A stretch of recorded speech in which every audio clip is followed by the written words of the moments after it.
నమస్కారం. ఘంటారావానికి స్వాగతం. ముందుగా ప్రధాన అంశాలు. బిల్లుల చెల్లింపులో పక్షపాతంపై గుత్తేదారుల ఆగ్రహం. రాష్ట్రంలో కాంట్రాక్టర్ల వ్యవస్థ కుప్పకూలిందని ఆవేదన.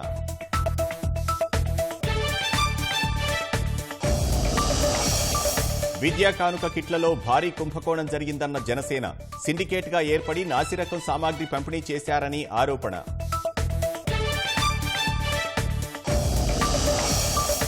స్కిల్ కేసులో తెలుగుదేశం కేంద్ర కార్యాలయానికి నోటీసులు. ఈ నెల 18లోగా పార్టీ ఖాతాల వివరాలు ఇవ్వాలని కోరిన సిఐడి.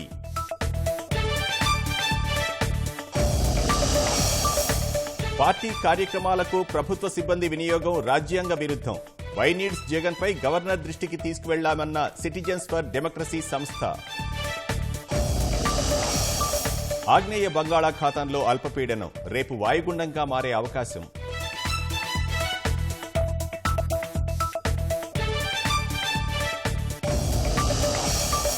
మోదీ గ్యారంటీ ముందు కాంగ్రెస్ హామీలను ప్రజలు నమ్మరు. ఏళ్ల తరబడి గిరిజనులను మోసం చేసిందని ప్రధాని విమర్శ.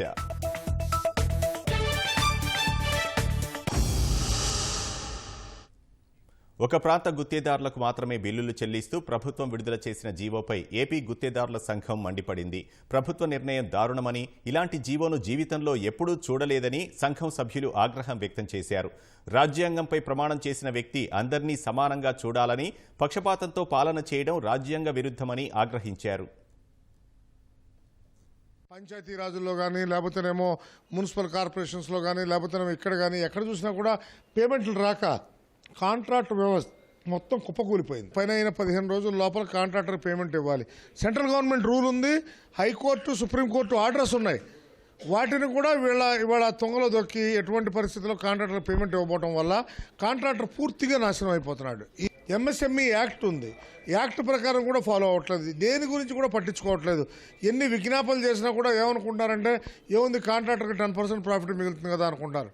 10% మీరు ఇచ్చే ప్రాఫిట్ మేము వడ్డీలు కట్టడానికి సరిపోకపోగా మేము మా ఇళ్లకు తాకట్లు పెట్టేసేసిన తర్వాత దరిదాపుగా 35 సంవత్సరాలుగా కాంట్రాక్ట్ చేస్తున్న సంస్థలు కూడా వాళ్ళ యొక్క ఆర్థిక పరిస్థితి బాగుండుకొని వాళ్ళ ఆస్తులన్నీ అమ్మేసుకుని ఏం చేయాలో తెలియకుండా కట్టుబట్టలతో రాష్ట్రం వదిలేసి వెళ్ళిపోయే పరిస్థితి ఏర్పడింది. ఈ పరిస్థితి ఇలాగే కొనసాగితే కాంట్రాక్ట్ వ్యవస్థ పరిపూర్ణంగా కుప్పకూలిపోయి ఎవరు పనిచేయడానికి రారు, మీకు క్యాపబిలిటీ ఉన్నటువంటి వాళ్ళు రారు. మీరేమనుకుంటారంటే ఏదైనా పెద్ద కంపెనీకి ఇచ్చి పని చేయించుకోవచ్చు అని అనుకుంటున్నారు. ఏ పెద్ద కంపెనీకి ఇచ్చినా కూడా వాళ్ళందరి కింద పనిచేసేవాళ్ళు మేమే. ఈ టైప్ ఆఫ్ జీవోలో ఇంతవరకు లైఫ్లో ఎప్పుడు చూడాలి. ఒక గవర్నమెంట్ ఏర్పడినాక ఒక డీడీఓ కోడ్ పెట్టేసి వాళ్ళ వరకే ఇస్తున్నారు పేమెంట్లు. 2 నియోజకవర్గాల వరకే కాంట్రాక్టర్లా, మిగతా వాళ్ళందరూ కాంట్రాక్టర్లు కాదా? ప్రభుత్వం ఏర్పాటు చేసేటప్పుడు రాజ్యాంగం మీద ప్రమాణం చేసి మీరు అధికారంలోకి వచ్చారు. పక్షపాతం లేకోకుండా ఈ రాష్ట్రంలో మేము పనులు చేస్తామని చెప్పి మీరు రాజ్యాంగం మీద ప్రమాణం చేసి, భగవద్గీత మీద ప్రమాణం చేసి మీరు వచ్చారు. కాబట్టి మీ ప్రమాణాన్ని నిలుపుకోవాల్సిందిగా ఈ వేదిక ద్వారా మిమ్మల్ని కోరుతూ ఉన్నాం.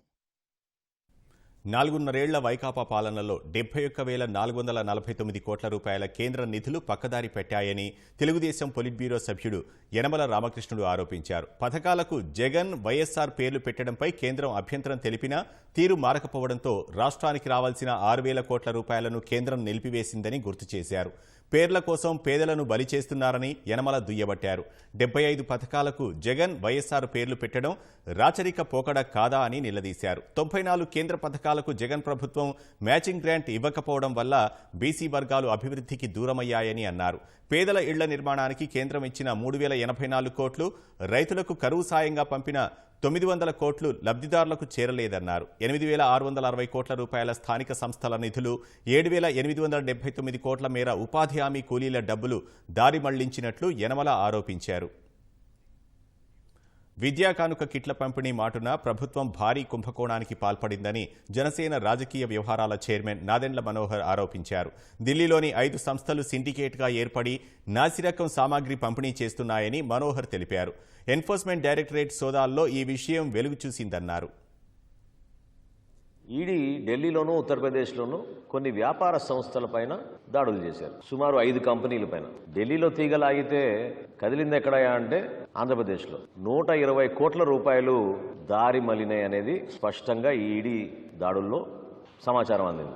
ఎవరు ఈ 5 కంపెనీలు అంటే, ఈ నాసి రకం బూట్లు, చినిగిపోయిన బ్యాగులు సరఫరా చేసి మోసం చేసి కమిషన్ల కోసం కక్కుర్తిపడి గవర్నమెంట్లో ఉన్న పెద్దలు ఈ 5 కంపెనీలు కలిపి ఒక సిండికేట్ ఫామ్ అయినాయి. వాళ్ళే ఫామ్ అయ్యారా లేకపోతే ప్రభుత్వంలో ఉన్న పెద్దలు వాళ్ళతో బలవంతంగా ఒక కార్టెల్ లాగా వాళ్ళని తయారు చేసి ఇంకెవరూ రాకుండా టెండర్ ప్రక్రియలో ఈ 5 కంపెనీలకే పరిమితం చేసి 1050 కోట్ల రూపాయల సామాగ్రి వాళ్ళ దగ్గర కొనుగోలు చేసేటట్టు ఒప్పందం చేసుకుని ఆ కంపెనీల్లోనే 120 కోట్ల రూపాయలు దారి మళ్ళినట్టు ఎన్ఫోర్స్మెంట్ డైరెక్టర్ చాలా స్పష్టంగా చెప్పారు. జగన్మోహన్ రెడ్డి గారు ముఖ్యమంత్రి అయిన తర్వాత ఈ పథకం మొదలుపెట్టినాక 2400 కోట్ల రూపాయలు ఈ వస్తువుల కొనుగోలు కోసం ఖర్చు పెట్టారు. ప్రభుత్వ లెక్కల్లో ఏం తెలియంది? 38 లక్షల మంది ఉన్నారు ఈరోజు ప్రభుత్వ పాఠశాలలో. కానీ వీళ్ళు పర్చేజ్ ఆర్డర్లు ఇచ్చేది 42 లక్షల విద్యార్థుల కోసం. ప్రజలందరూ నమ్ముకునేది ఏంటి? ఇసుకలోనూ లిక్కర్లోనూ వీళ్ళు బాగా సంపాదిస్తున్నారు అనుకుంటున్నారు. కాదు, ఈ మహానుభావుడు ఏ పథకం తీసుకున్నా కూడా అవినీతి అనేది స్పష్టంగా కనపడుతోంది. స్కిల్ డెవలప్మెంట్ కేసులో తెలుగుదేశం కేంద్ర కార్యాలయం ఎన్టీఆర్ భవన్కు సిఐడి నోటీసులు ఇచ్చింది. పార్టీ ఖాతాల వివరాలు తమకు అందజేయాలని కోరింది. ఈ మేరకు తెలుగుదేశం కార్యాలయ కార్యదర్శి అశోక్ బాబుకు సిఐడి కానిస్టేబుల్ నోటీసు ఇచ్చి వెళ్లారు. స్కిల్ కేసుకు సంబంధించి పార్టీ ఖాతాలోకి వచ్చిన విరాళాల వివరాలు కావాలని, ఈ నెల 18లోగా వివరాలు సమర్పించాలని అందులో కోరారు. సిఐడి అధికారులు వేధిస్తున్నారని తెలుగుదేశం ఇప్పటికే హైకోర్టును ఆశ్రయించింది. రాష్ట్రంలో వివిధ మార్గాల్లో ఓటర్లను ప్రభావితం చేసే ప్రయత్నాలు జరుగుతున్నాయని సిటిజన్ ఫర్ డెమోక్రసీ ఆందోళన వ్యక్తం చేసింది. ఐప్యాక్, రామ్ ఇన్ఫో వంటి సంస్థల ద్వారా ఓటర్లను ప్రలోభాలకు గురిచేస్తున్నారని, ఇలాంటి సంస్థలపై చర్యలు తీసుకోవాలని రాష్ట్ర మాజీ ఎన్నికల కమిషనర్ నిమ్మగడ్డ రమేష్ కుమార్ డిమాండ్ చేశారు. గుంటూరులోని జనచైతన్య వేదిక కార్యాలయంలో ఏర్పాటు చేసిన ఓటర్ల సహాయ కేంద్రంతో పాటు హెల్ప్ లైన్ సెంటర్ను ఆయన ప్రారంభించారు. రాష్ట్ర ప్రభుత్వం చేస్తున్న వై నీడ్స్ జగన్ కార్యక్రమం వైసీపీ నేతలు, అధికార పార్టీ నేతలు కలిసి పాల్గొనేలా జీవో నెంబర్ 7 జారీ చేయటం చట్టవిరుద్ధమని నిమ్మగడ్డ రమేష్ అన్నారు. ప్రభుత్వ కార్యక్రమాలు ఏవో లేకపోతే పార్టీ కార్యక్రమాలు ఏదో తెలియని పరిస్థితిలో ఈ కార్యక్రమాలు జరగటం మాత్రం చాలా శోచనీయం. ఈ విలేజ్ అండ్ వార్డ్ సెక్రటేరియట్స్ ని వేదికగా తీసుకుని పార్టీ కార్యక్రమాలు కూడా అక్కడి నుంచే ప్రారంభమై అయ్యి ప్రజాప్రతినిధులతో కలిసి కార్యక్రమాలు చేపట్టడం అనేది తప్పు. ప్రభుత్వం, పార్టీ అనేది రెండు విభిన్నమైన వ్యవస్థలు. అదే అధికారంలో ఉన్న పార్టీ హెచ్చు జాగ్రత్తలు పాటించాలి. దీన్ని అమలు చేయాల్సిన బాధ్యత చీఫ్ సెక్రటరీ మీద ఉంటుంది. ఆయన అటువంటి సూచనలు చేసిన దాఖలా అయితే లేదు. ఇప్పుడు ప్రభుత్వ కార్యక్రమాలు నడుస్తున్నాయి, పార్టీ కార్యక్రమాలు నడుస్తున్నాయి. ఎంతమంది అంటున్నారు ఏది ప్రభుత్వ కార్యక్రమం, ఏది పార్టీ కార్యక్రమం మేము చెప్పలేకపోతున్నాం అని అంటూ సూచనీయం, బాధాకరం. ఆంధ్రప్రదేశ్కి జగనే ఎందుకు కావాలని ఆ నినాదం చూడగానే అదొక అధికార పార్టీ యొక్క నినాదం అని, పార్టీ ప్రయోజనాల కోసం ఏర్పడిన నినాదం అని, భవిష్యత్తులో జగన్మోహన్ రెడ్డి ముఖ్యమంత్రి కావాలని కాంక్షించే నినాదంగా అది కనపడతాం. సో అలాంటి ప్రోగ్రాంలో చీఫ్ సెక్రటరీ, జిల్లా కలెక్టర్లు ఆదేశాలు ఇచ్చి వాలంటీర్ని, సచివాలయ సిబ్బందిని ఆ నినాదం అమలు కోసం కావాల్సిన ప్రచార కార్యక్రమంలో భాగస్వాములు కమ్మని చెప్తే అది తప్పు కాదని ఒక సలహాదారు చెప్తున్నాడు.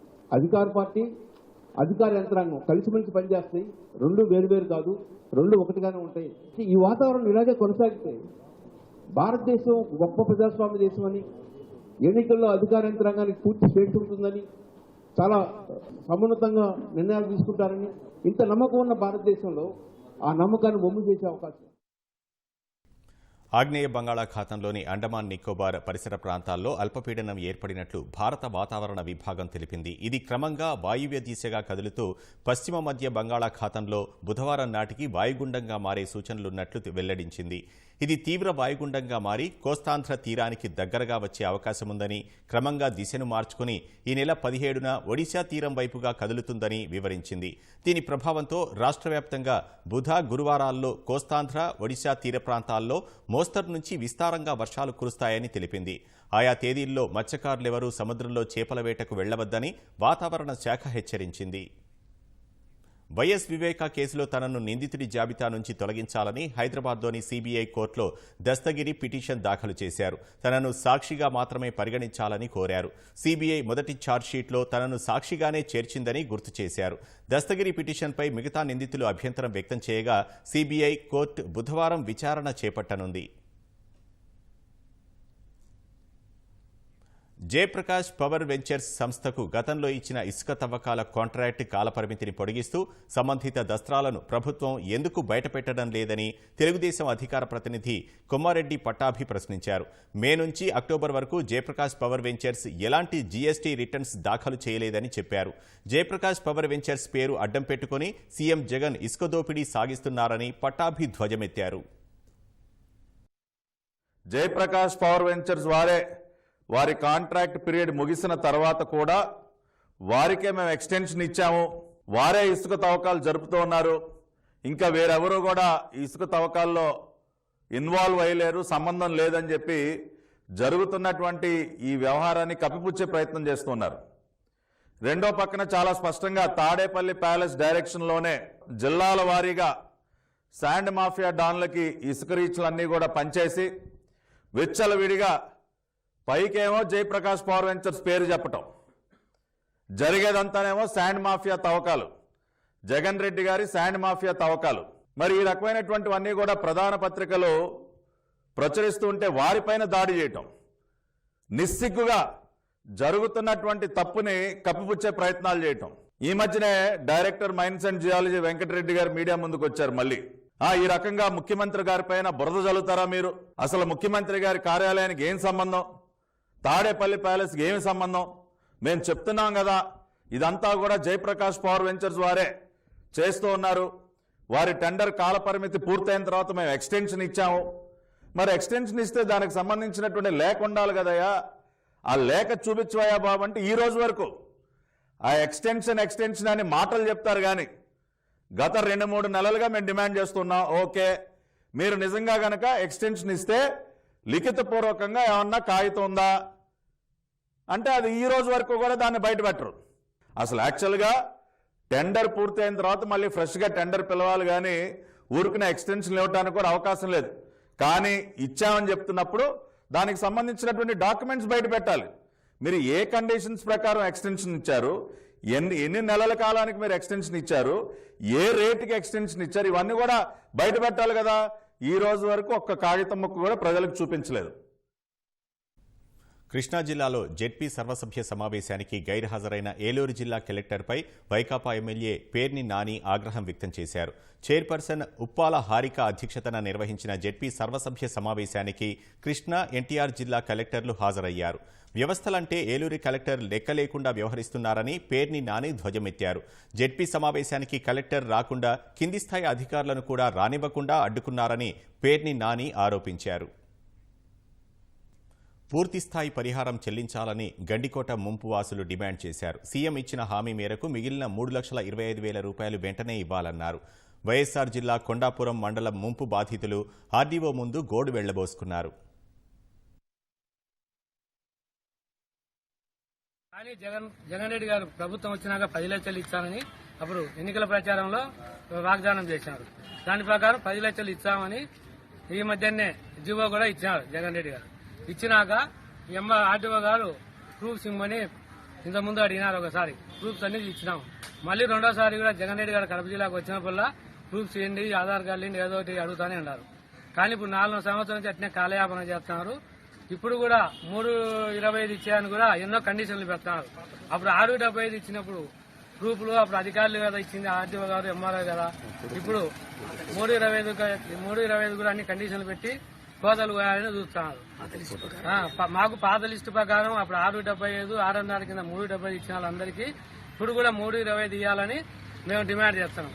14 గ్రామాలు, మరి ముఖ్యంగా చోటపల్లి, రేపల్లి ప్రాంత నిర్వాసితులు కొంత ఆవేదనతో మమ్మల్ని కలవడం జరిగింది. సార్, మరి అప్పుడు 6.25 ఇచ్చారు కదా, అందరికీ 3.25 ఇవ్వండి అని అడిగారు. అయితే అది ఉన్నత స్థాయిలో నిర్ణయం తీసుకోవాల్సిన పరిస్థితి. వాళ్ళు ఎవరైనా వాళ్ళ దగ్గర ఉన్నటువంటి ప్రూఫ్స్తో ఒకవేళ ఉన్నట్టు మిస్ అయినప్పటికీ కూడా మంచి మనసుతో దయచేసి మీ దగ్గర ఉన్న ప్రూఫ్స్ అని ఇవ్వండి, మీ అర్జీ ఇవ్వండి. వాటిని మళ్ళీ ఒకసారి వెరిఫై చేసుకొని అర్హత మేరకు, మళ్ళీ చెప్తున్నాను, అర్హత మేరకు తప్పకుండా మీ అందరి ప్రతిపాదనలు పరిగణించి మీకు గౌరవ ముఖ్యమంత్రి గారు ఇచ్చినటువంటి అదనపు పరిహారాన్ని మీకు అందజేయడం జరుగుతుంది. ఎవరు కూడా టెన్షన్ పడద్దు. ఏ సమయమైనా ఎప్పుడైనా మా ఆఫీస్ కానీ ఎంఆర్ఓ ఆఫీస్ కానీ కలవండి. మీకు తప్పకుండా మీ సమస్యకు పరిష్కారం చూపుతాం. అమరావతి రాజధానిలో వరుసగా ఇనుప పైపులు చోరీ చేస్తున్న దొంగలను గుంటూరు జిల్లా తుళ్లూరు పోలీసులు అరెస్టు చేశారు. ఐనవోలు దొండపాడు సమీపంలోని సీడ్ యాక్సిస్ రహదారి పక్కనే ఉన్న బీఎస్ఆర్ సంస్థకు చెందిన పైపులను కట్ చేసి కొంతకాలంగా అక్రమంగా తరలిస్తున్నారు. ఇందులో ముగ్గురిని అదుపులోకి తీసుకున్నారు. గ్యాస్ కట్టర్లు, సుమారు 4 లక్షల విలువైన ఇనుము, ఆటో స్వాధీనం చేసుకున్నారు. మరో ముగ్గురి కోసం పోలీసులు గాలిస్తున్నారు. ఈ నెల 3వ తారీఖున బిఎస్ఆర్ కంపెనీకి చెందినటువంటి వాళ్ళకి చెందినటువంటి ఐరన్ నీటి పైపులు ఒక 3 పైపులు కనిపించట్లేదని చెప్పి ఇంకొక 2 పైపులు సగం కట్ చేసి ఉన్నాయని చెప్పేసి ఇచ్చినటువంటి ఫిర్యాదు మేరకు కేసు నమోదు చేసి దర్యాప్తు చేయగా ఐరన్ స్క్రాప్ కింద అమ్మినట్లు తెలిసింది. మనకి వారిలో రామిరెడ్డి కృష్ణారావు అని అతను మంగళగిరి అతను, తర్వాత షేక్ ఫిరోజ్ చిలుమూరు ఇతను, తర్వాత బారెడ్డి రామిరెడ్డి అని ఇతను ఎవరైతే స్క్రాప్ షాప్ ఓనర్ ఉన్నారో వీళ్ళ ముగ్గురిని మనం అరెస్ట్ చేయడం జరిగింది. అర్హులైన కాంట్రాక్టు ఉద్యోగుల్ని క్రమబద్ధీకరించాలని తీతీదే బోర్డు నిర్ణయించింది. తిరుమల అన్నమయ్య భవనంలో సమావేశమైన తిరుపతి దేవస్థానం ధర్మకర్తల మండలి పలు నిర్ణయాలు తీసుకుంది. వడమాలపేట వద్ద పాదిరేడు గ్రామంలో తీతీదే ఉద్యోగుల ఇళ్ల స్థలాలకు గ్రావెల్ రోడ్డు నిర్మాణం కోసం 25 కోట్లు మంజూరు చేయాలని తీర్మానించారు.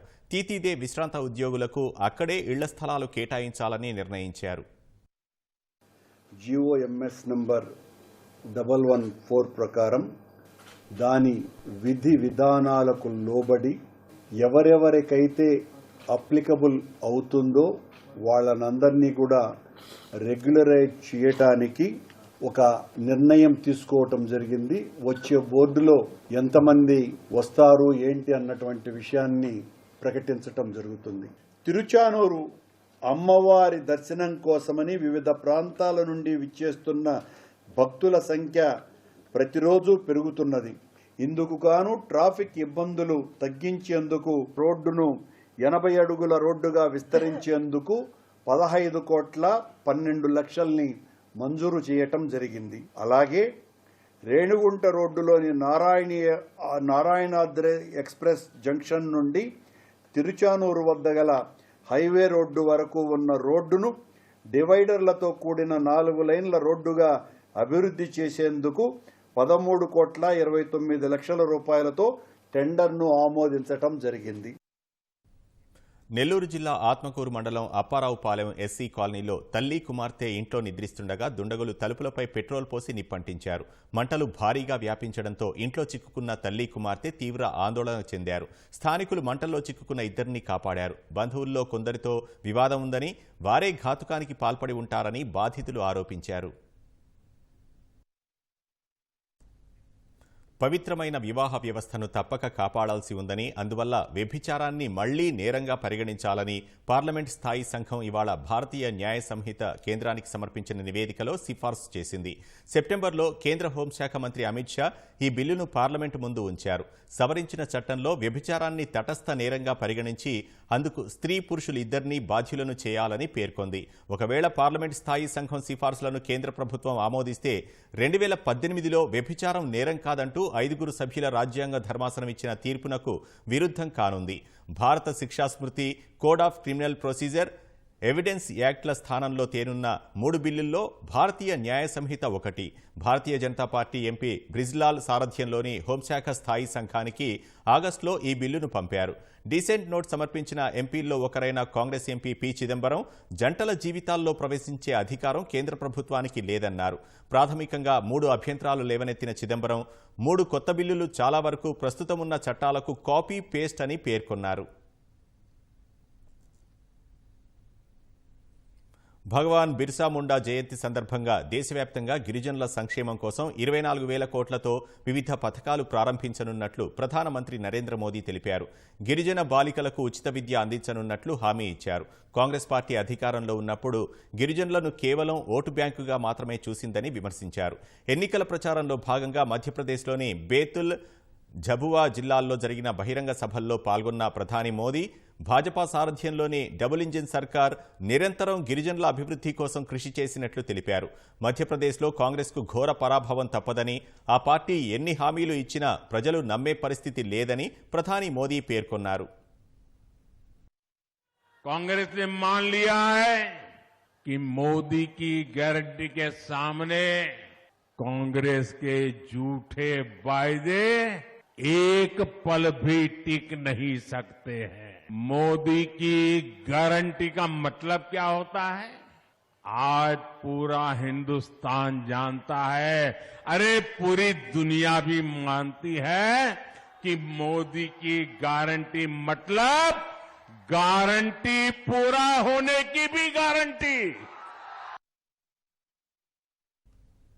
మూడేళ్ల క్రితం మధ్యప్రదేశ్లో ఎమ్మెల్యేలను కొనుగోలు చేసిన భారతీయ జనతా పార్టీ తమ ప్రభుత్వాన్ని కూలగొట్టిందని రాహుల్ గాంధీ ఆరోపించారు. ఈ నెల 17న జరిగే ఎన్నికల్లో కాంగ్రెస్ పార్టీ 150 స్థానాల్లో గెలుపొంది ప్రభుత్వాన్ని ఏర్పాటు చేస్తుందని ధీమా వ్యక్తం చేశారు. విదిశాలో జరిగిన ఎన్నికల ప్రచార సభలో పాల్గొన్న రాహుల్ గాంధీ కాంగ్రెస్కు అనుకూలంగా తుపాన్ రాబోతోందని అభిప్రాయపడ్డారు. కాంగ్రెస్ పార్టీ 145 నుంచి 150 సీట్లు గెలవబోతుందని జోస్యం చెప్పారు. 5 ఏళ్ల క్రితం ప్రజలు కాంగ్రెస్కు ఓటేసి అధికారం కట్టబెట్టినప్పటికీ భాజపా నాయకులు ప్రధాని నరేంద్ర మోదీ, సీఎం శివరాజ్ సింగ్, కేంద్ర హోంమంత్రి అమిత్ షా ఎమ్మెల్యేలను కొనుగోలు చేసి తమ ప్రభుత్వాన్ని పడగొట్టారని రాహుల్ ఆరోపించారు. 15 నెలలు అధికారంలో ఉన్న కమల్నాథ్ సారథ్యంలోని కాంగ్రెస్ ప్రభుత్వం 27 లక్షల మంది రైతుల రుణాలను మాఫీ చేసినట్లు చెప్పారు. కాంగ్రెస్ పాలిత రాష్ట్రాల్లో ప్రజలు 500కే సిలిండర్ పొందుతుండగా దేశంలోని ఇతర ప్రాంతాల్లో 1200 చెల్లించాల్సి వస్తోందన్నారు. కర్ణాటకలో రైతు రుణమాఫీ సహా ఎన్నికల్లో ఇచ్చిన హామీలను నెరవేర్చినట్లు రాహుల్ తెలిపారు.